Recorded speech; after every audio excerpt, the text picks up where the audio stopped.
when you go and play in a grand final together and win it, you know, you really see what that person's made of. And so we've got that bond, which, you know, I'll never forget. And, you know, I have so much respect for every one of those players I ran down the race with that day, and plus there was other players involved in the squad that year who were pushing up, and they were very much a part of it and helped us get there.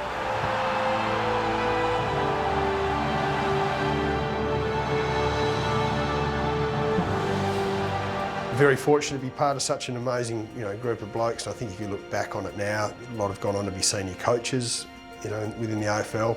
You know, John Worsfold was the captain, obviously, and Michael Brennan the vice captain. But you then had this layer of leadership with, you know, your Don Pikes and Dean Kemps and, you know, Peter Sumiches and stuff, who were, you know, amazing leaders as well. And they were just, you know, just part of the group.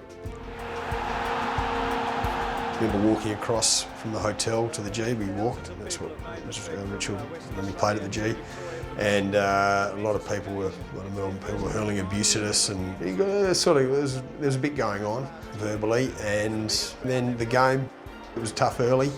Geelong got out of the blocks really, really well, and you know, they had some really good players. I mean, they had some big wins during the year against various opposition. They kicked 30+ goals a few times and were very good front runners. We hung in there with them and then pegged them back a bit at half time and ran away with it after half time. Langdon a chance to give it away. He does. Evans can make amends, and this time he makes no mistake. Yeah, I shared a couple, thanks to Boris. You probably heard of this. Boris's handball and a knock-on that set up 2 goals for me, which was good. Langdon with great courage manufactures a chance for Evans, who kicks a goal. We went in at half time, 10 points down, I think. But really felt like we were on the march, and there was a real determination amongst the group that we were going to go on with this, and we did. The Eagles are going to win their first leg. I ended up with the ball. I finished the game with the ball in my hand, and it was disbelief really. So we just had to grind it out every minute. That game, I never thought we'd won it until the end. Then it was, yeah, a bit of a blur, to be honest, and that's why '94 was quite nice, because we won it by a lot, and I really savoured the lap of honour and the various things that go with it. But '92 was a bit of a blur.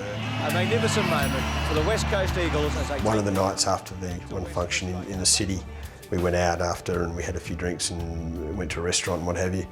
And I was getting a taxi home late at night and jumped in this taxi with this guy, and he's telling me about the grand final and how he had the best seat in the house and the biggest screen you've ever seen and hot pies and cold beer, and he thought it was just fantastic. And he didn't recognise me, obviously, and you know, he asked me where I watched it from, and I told him, the centre of the MCG.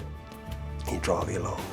You know, he did. Penny hadn't dropped, and then he looks across and, well, what do you mean the centre of the MCG? And I said, I played. You know, he's up on the curb. What do you mean you played? You know, and I told him I was Tony Evans or whatever, and he got it all. and we had a good chat, and he dropped me home and refused to take any money for the fare, and you know, it was just a good story.